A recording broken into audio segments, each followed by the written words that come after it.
Simple. Just তোমরা normally করবা। তো যেটা আমি তোমাদেরকে দেখাই যে তোমরা হচ্ছে র্যান্ডমলি পয়েন্ট জেনারেট করবা এরকম। সো র্যান্ডমলি পয়েন্ট জেনারেট করবা, তারপরে হচ্ছে র্যান্ডমলি 3টা পয়েন্ট নিবা। র্যান্ডমলি এখানে কয়টা পয়েন্ট জেনারেট করা হয়েছে? 500টা। সো র্যান্ডমলি 500টা পয়েন্ট বা 1000টা পয়েন্ট জেনারেশনের কোড লিখবা। আচ্ছা, তারপরে হচ্ছে দয়া করে মানে নিজেরা কইরো। সো এক একজনেরটা এক এক রকম হবে, কিন্তু যে কেউ 10টা নিবে, এই 10টা না, কেউ 50টা নিবে, কেউ 100টা নিবে, কেউ 500টা নিবে। সো দয়া করে একটু নিজেরা কইরো। আচ্ছা, সো প্রথমে র্যান্ডমলি পয়েন্ট জেনারেট করলা, তারপরে হচ্ছে র্যান্ডমলি 3টা পয়েন্ট সিলেক্ট করলা, তারপরে র্যান্ডমলি পয়েন্ট জেনারেট করে প্লট করবা। তারপরে হচ্ছে এভাবে আবার এই যেই সেন্টার 3টা নিলা র্যান্ডমলি, সেই সেন্টার 3টা প্লট করলা। সেই 3টা সেন্টার প্লট করার পরে তোমরা কি করবা, ম্যানুয়ালি ওই যেই আমরা একটু আগে যেটা দেখলাম, মানে অ্যালগোরিদমটা দেখলাম, সেইভাবেই তোমরা এই যে প্রত্যেকটা পয়েন্টের সাথে ওই 3টা সেন্টারের ডিস্টেন্স ক্যালকুলেট করে, যেটা সবচেয়ে মিনিমাম, এই যে যেরকম এখানে সবচেয়ে মিনিমাম ডিস্টেন্সটাকে নিয়ে সেইটার মধ্যে তোমরা অ্যাসাইন করবা, সেই ক্লাস্টারের মধ্যে সিলেক্ট করবা। তারপরে এটা তো একবার কি করলা, ক্লাস্টারটা অ্যাসাইন করলা। এর পরে আবার কি করতে হবে, আবার নতুন সেন্টার ক্যালকুলেট করতে হবে সবগুলো পয়েন্টের অ্যাভারেজ বের করে, এবং সেখান থেকে আবারও জিনিসটা প্রত্যেকটা ক্লাস্টারে আবারও বসাতে হবে না? আমরা হচ্ছে একটু আগে দেখলাম না যে ওই প্রসেসটা কতবার হয়েছে? 3বার হয়েছে। 3বার করে করা লাগছে না? সেইখানে তোমরা জাস্ট মানে একবার অ্যাসাইন করবা, আরেকবার আপডেট করবা, এইটুকু কোড থাকলেই হবে। তারপরে হচ্ছে তোমরা আবারও এই পুরা তোমাদের যেই ডাটা সেটটা আছে, আবারও তোমরা প্রত্যেকটার এই যে প্রেডিক্ট করবা আর কি, ডাটা সেটে যেই পয়েন্টগুলো আছে প্রত্যেকটার এখানে যে আপডেট যেই ক্লাস্টারটা করলা, সেই আপডেটের যে ক্লাস্টারটা পেলা, সেই ক্লাস্টারের প্রত্যেকটার সাথে আবারও ডিস্টেন্স বের করবা, করে মিনিমামটা আউটপুট দিবা। এটাই হচ্ছে তোমাদের কাজ। কি এই যে ফাইনালি দেখো, এই যে একটু আগে কি ছিল, এই যে এই সেন্টারগুলা এখানে ছিল, মিডলে ছিল, আর একবার আপডেটের পরে কি হয়েছে, সেন্টারগুলা মোটামুটি পয়েন্টের কাছাকাছি চলে গেছে। তো এটাই হচ্ছে তোমাদের কাজ, এটা করে তোমরা সাবমিট করবা। আর আরেকটা জিনিস তোমাদেরকে তখন এই মানে ওই যে বলছিলাম যে পরে বলবো যে কে এর মান কিভাবে সিলেক্ট করতে হয়। তো দেখো যে এখানে একটা ভ্যালু আছে, এই যে সাম অফ স্কোয়ার্ড এরর। এই জিনিসটা কি? সাম অফ স্কোয়ার্ড এরর জিনিসটা হচ্ছে যে এই যে আমরা একটা সেন্টারের সাথে, এই যে একটা নতুন সেন্টারের সাথে ওই ক্লাস্টারের সব পয়েন্টের যে ডিস্টেন্সগুলো আমি ক্যালকুলেট করতেছি, সেটাই হচ্ছে সাম অফ স্কোয়ার্ড এরর। মানে এদের প্রত্যেকের সাথে ডিস্টেন্স। অ্যাকচুয়ালি এটা এক্সপেক্টেড কি বলতো, এই যে ক্লাস্টারের সেন্টার, প্রতিটা পয়েন্ট ওই সেন্টারের যত বেশি কাছাকাছি হবে, সেটাই তো এক্সপেক্টেড, তাই না? আমি এখন কি চাবো যে এই ক্লাস্টারের একটা মেম্বার এইখানে থাকুক? মানে চাওয়া না চাওয়া কি, মানে একটা পয়েন্ট যত সেন্টারের কাছাকাছি যাচ্ছে, তার মানে ক্লাস্টারিং গুলো তত ভালো হয়েছে। এখন আমি যদি বলি এই যে এই ডাটা পয়েন্টটা আসলে এই সেন্টারের না, এই ডাটা পয়েন্টটা আসলে এই সেন্টারের, তাহলে কি হবে? এর ডিস্টেন্স এটার থেকে অনেক বেশি বেশি হবে না? তার মানে ক্লাস্টারের যেই সকল পয়েন্টের ডিস্টেন্স এই সেন্টার থেকে যত কাছাকাছি হবে, ক্লাস্টারিংটা তত বেশি কম্প্যাক্ট হয়েছে বা ভালো হয়েছে। এখন আমি যদি ধরো বললাম এই পুরো ক্লাস্টারের, এই পার্পল ক্লাস্টার যেটা দেখতে পাচ্ছি আমরা স্ক্রিনে, এটার সেন্টার এটা না হয়ে এইটা হয়, তাহলে কি হবে? এই পয়েন্ট থেকে অন্য সবার ডিস্টেন্স অনেক বেশি হবে না? তাহলে প্রত্যেকের ডিস্টেন্সটাকে যদি আমি যোগ করি এবং সেটাকে আমি স্কোয়ার করি, সেই ভ্যালুটা অনেক বেশি বড় হবে না? এটা যদি মিডলে থাকে সেন্টারটা, তাহলে এটা সব বেশিরভাগ পয়েন্ট এটার বেশি কাছাকাছি থাকবে। তো এইটাই হচ্ছে একটা প্যারামিটার আর কি, যে এই যে ডিস্টেন্স মানে এই এই যে sum of squared error. Sum of squared এররের ফর্মুলাটা তো বুঝলাম, যে সেন্টার থেকে অন্য সব পয়েন্টের ডিস্টেন্সের যোগফলের স্কোয়ার। না সরি, সবগুলো ডিস্টেন্সের স্কোয়ারের যোগফল। তো এই ভ্যালুটা যত কম হবে আমার ক্লাস্টারিং তত ভালো হয়েছে, আর এই ভ্যালুটা যত বেশি হবে তার মানে ক্লাস্টারিং অত কম্প্যাক্ট হয় নাই, ছড়ানো ছিটানো হয়েছে। সো এই প্যারামিটারটাই আমরা কি করব, এই যে কে এর মান 1 থেকে, এখানে কি করছে 1 থেকে 10 পর্যন্ত প্রত্যেকের জন্য আসলে এই যে কে মিনস ক্লাস্টারিংটা অ্যাপ্লাই করছে। এই যে এখানে এই যে এটা কি K M equals to K means তারপরে K M dot fit X. এইটাই হচ্ছে কি আমি এতক্ষণ এই যে তোমাদেরকে উপরে যত কোড দেখালাম, এই কোড তো তোমরা জাস্ট, এখানে তোমরা কিন্তু কোনো লাইব্রেরি ইউজ করতেছো না, নিজেরা ম্যানুয়ালি পুরো কেমিস ক্লাস্টারিং এর অ্যালগোরিদমটা ইমপ্লিমেন্ট করতেছো। যেভাবে তোমরা অ্যালগোরিদম করছে, বিভিন্ন অ্যালগোরিদম ডিএফএস কোড করে ইমপ্লিমেন্ট করতে, আজকে তোমাদেরকে আমি ওই টাস্কটা দিয়েছি যে কেমিস ক্লাস্টারিংটা তোমরা ম্যানুয়ালি করবা আর কি, কোনো লাইব্রেরি ইউজ করবা না। আর এখানে আমি এখানে কি করতেছে, এখানে হচ্ছে এই যে জাস্ট লাইব্রেরি ইউজ করে কে এর মান এখানে 1 থেকে 10 পর্যন্ত প্রত্যেকের জন্য আসলে মডেল বিল্ড করছে, প্রত্যেকের জন্য মডেল বিল্ড করছে এবং এই যে এসএসসি সাম অফ স্কোয়ার্ড এররটা ক্যালকুলেট করতেছে। করতে করতে দেখো এই যে এখানে দেখা যাচ্ছে যে কে এর মান যখন 1 নিছে তখন সাম অফ স্কোয়ার্ড এরর ছিল অনেক বেশি। কে এর মান যখন 2 করছে তখন এরর কমে দেখো এখানে কত ছিল, ধরো এই যে 670 থেকে লাভ দিয়ে কমে 150 হয়ে গেছে। কে এর মান যখন 3 করছে তখন এররটা আরো কমে গেছে। কে এর মান যখন 4 করছে তখন জিনিসটা মোটামুটি ফ্ল্যাটের কাছাকাছি চলে গেছে।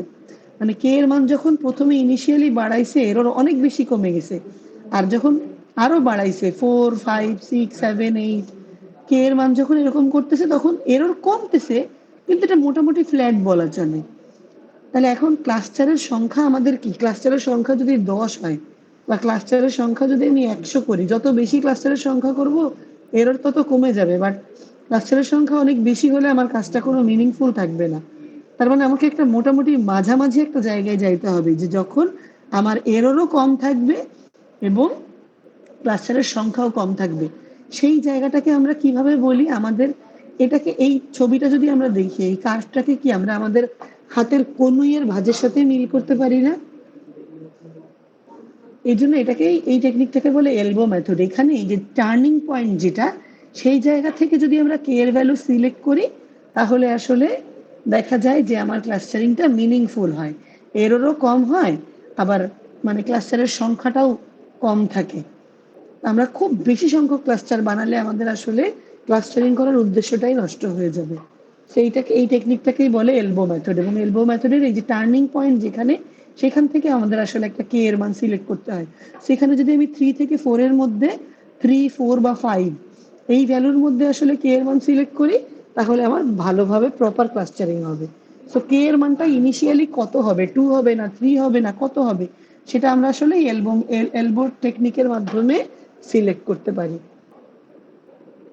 কারোর কোনো কোয়েশ্চেন না থাকলে আমি এখানে মানে তোমাদের রেকর্ডিং, এই তোমাদের অ্যাটেন্ডেন্স নিয়ে এখানে বন্ধ করে দিব, ক্লোজ করে দিব, এরপরে তোমরা কোড করে সাবমিট করে দিবা। ম্যাম কোডটা আরেকটু শুরু থেকে যদি দেখাই। আচ্ছা ম্যাম কে এর মান কি দেখাতে হবে? কি কে এর মান কি কোডে লিখে জমা দিতে হবে বিএলসি তে, নাকি জাস্ট ক্লাস স্টার্টআপ করলে হবে? মানে এই কোডটা করে বিএলসি তে সাবমিশন লিংক দিয়েছি, ওখানে জমা দিবা। ম্যাম কোডে প্রথম কাজ হচ্ছে তোমরা র্যান্ডমলি 500 1000 পয়েন্ট নিবা, তারপরে সেটাকে প্লট করবা। তারপরে হচ্ছে এই 500 পয়েন্ট থেকে র্যান্ডমলি 3টা পয়েন্ট সিলেক্ট করবা সেন্টার হিসাবে। তারপরে হচ্ছে আবার ওই সেন্টারগুলো সহ পয়েন্টগুলোকে প্লট করবা। তারপরে হচ্ছে ওই যে অ্যাসাইন করবা। কি করতে হবে, ওই 3টা সেন্টারের সাথে তোমার যে 500 1000 পয়েন্ট নিলা, ওই 3টা সেন্টার থেকে প্রত্যেকের ডিস্টেন্স ক্যালকুলেট করতে হবে এবং যেইটার সবচেয়ে ডিস্টেন্স মিনিমাম সেই ক্লাস্টারে ওই পয়েন্টটাকে অ্যাসাইন করতে হবে। এটা হচ্ছে যে অ্যাসাইনিং ক্লাস্টার, এই কাজটা করলা। তারপরে কি করবা, আবার আপডেট করবা। কি করে, এই যে ক্লাস্টার অ্যাসাইন করলা 3টা, মানে প্রতিটা পয়েন্টকে 3টা ক্লাস্টারের কোনো না কোনোটার মধ্যে অ্যাসাইন করলা। এখন অ্যাসাইন করার পরে কি করতে হয়, আমাদের ক্লাস্টারের সেন্টারগুলোকে আবার আপডেট করতে হয় না? আপডেটটা কিভাবে করতে হয়, ওই ক্লাস্টারে যে পয়েন্টগুলো পড়ছে সেই সব পয়েন্টের অ্যাভারেজ বের দিয়ে অ্যাকচুয়ালি নতুন সেন্টার করবা। এভাবে তুমি নতুন সেন্টার অ্যাসাইন করবা করে তুমি ফাইনালি প্রেডিক্ট করবা। কি প্রেডিক্ট করবা? আবার ওই যে নতুন যে সেন্টারটা পাইলা, সেই নতুন সেন্টারের রেসপেক্টে তুমি আবারও ডাটা সেটের সবগুলো পয়েন্টকে অ্যাসাইন করবা। সেটাকে এখানে প্রেডিকশন স্টেপ বলা হয়েছে। সেই যে এটাই তোমাদের মানে এইগুলো তো ফাংশন, তোমরা যে 3টা ফাংশন লিখবা, ফাইনালি তো তোমাকে কল করতে হবে। তো প্রথমে কল করলা অ্যাসাইনকে, এই যে অ্যাসাইন ক্লাস্টার্স, তারপরে হচ্ছে আপডেট ক্লাস্টার্স, তারপরে তুমি ফাইনালি প্রেডিক্ট ক্লাস্টার্স। এটা করবা। ফাইনালি হচ্ছে তুমি এই যে প্লট করে দিবা, ফাইনাল যে এটা পাইলা প্লট করে দিলা। তাহলে এটা কিন্তু মাত্র কে মিনস ক্লাস্টারিং এর একটা আইটারেশন হইলো, যে প্রথমে একটা র্যান্ডমলি সেন্টার ধরে নিয়ে ডিসটেন্স বের করবা, তারপরে আবার নতুন সেন্টার বের করে ডিসটেন্স বের করবা। এটা জাস্ট একটা আইটারেশন হইলো। আমাদের এই প্রসেসটা থামবে কখন বলো তো? যখন এরকম পর পর দুইবারের নতুন ক্লাস্টার তুমি বের করবা এবং কোনো পয়েন্ট এদিক থেকে ওদিক যাবে না, মানে কোনো ক্লাস্টার অ্যাসাইনমেন্ট চেঞ্জ হবে না, তখন গিয়ে অ্যালগোরিদমটা স্টপ করবে। দেখ তোমাদের এখন ওইটা করার দরকার নাই, জাস্ট একবার ফার্স্টে অ্যাসাইন করা, আর পরে একবার আপডেট করা, আর আপডেটেডটার উপরে ফাইনাল প্রেডিক্ট করা, এই 3টা স্টেপ একবার করলেই হবে। করি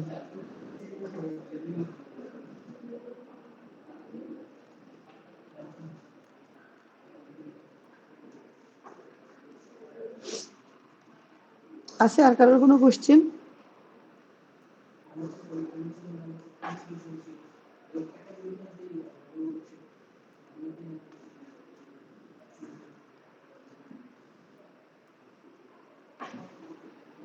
এক কাজ করো, তোমরা শুরু করো, আমি আরো কিছুক্ষণ থাকি।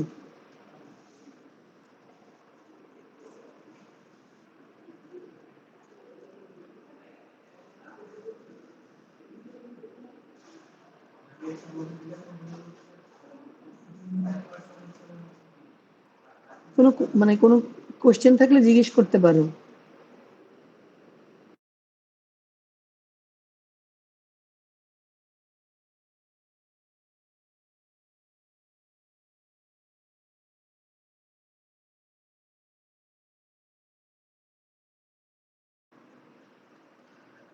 শুরু করছো তোমরা? কারোর কোনো কোশ্চেন থাকলে জিজ্ঞেস করতে পারো। একটা কাজ করি, এভাবে তোমরা করবা না আজকে সারাদিন দিলে, তোমাদের হচ্ছে এটা সাবমিশন টাইম হচ্ছে দুপুর 2টা।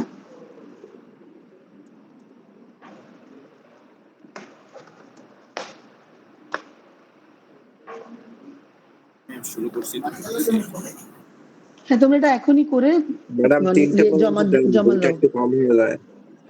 না, 2টা কম হয় না, যে করবে যে পারবে সে তার 2টার মধ্যেই হয়ে যাবে। আচ্ছা, আবার আমি ডিসিশন আপডেট করতেছি, তোমরা 2টার মধ্যে সাবমিট করবা। আমি বিএলসি লিংকে ওখানে আপডেট করতেছি না, ওখানে 14 তারিখই দেখাবে, কিন্তু আমি 2টার পরের সাবমিশন গুলো দেখবো না। ম্যাম আর একটু উপরে স্ক্রল করুন। এই কোড তো তোমাদের আর দেখানো হবে না, তুমি আমাকে কোশ্চেন জিজ্ঞেস করো কোনো কিছু না বুঝলে। কোড যা দেখছো দেখছো। আমি আরেকবার স্ক্রল করে দেখাই দিই। প্রথমে পয়েন্ট জেনারেট করবা, প্লট করবা, তারপরে র্যান্ডমলি 3টা সেন্টার নিবা, প্লট করবা, তারপরে হচ্ছে আমাদের কেমিস ক্লাস্টারিং এর যে ক্লাস্টার অ্যাসাইন করতে হবে, আর দ্বিতীয়বার হচ্ছে কি আপডেট করতে হবে, ক্লাস্টারগুলো আপডেট করতে হবে, মানে ক্লাস্টারের সেন্টার আপডেট করতে হবে। ফাইনালি এই আপডেটেড সেন্টারের উপরে পুরো জিনিসটাকে আরেকবার মানে প্লট করতে হবে, মানে আবার বসাইতে হবে আর কি। মানে ওই যে মানে প্রিভিয়াস ক্লাস্টার আর নিউ ক্লাস্টার, এই 2টা স্টেপ করতে হবে। আর এটা করার জন্য যে ফাংশনগুলোকে ফাইনালি কল দিতে হবে, এটুকুই তোমাদের কাজ। ও ফাইনালি আবার এই জিনিসটা প্লট করে দিবা। আমি কোড আর দেখাবো না তোমাদেরকে, এরপরে তোমরা নিজেরা করো, করে 2টার মধ্যে সাবমিট করবা, 2টা লাস্ট টাইম।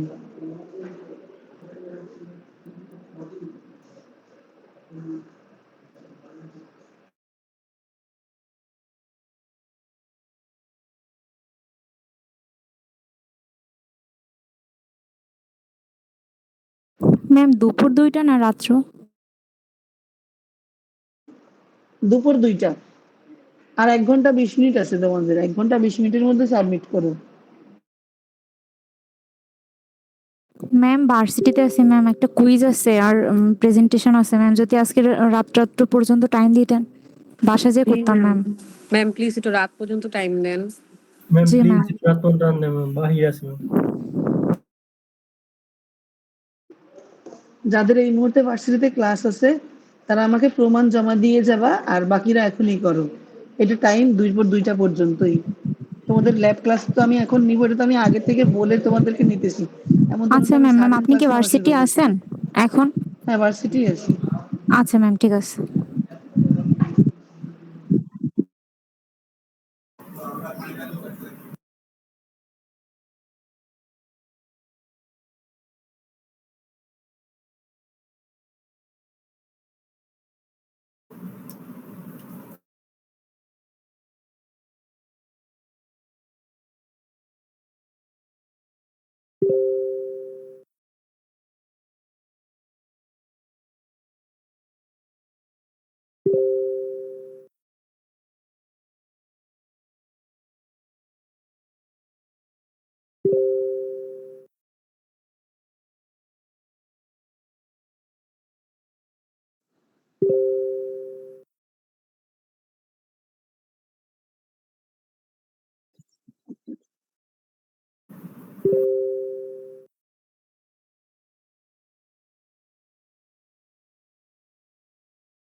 ম্যাম কালকের অ্যাসোসিয়েশন রুলের কোডটা ম্যাম দিয়ে দিন একটু।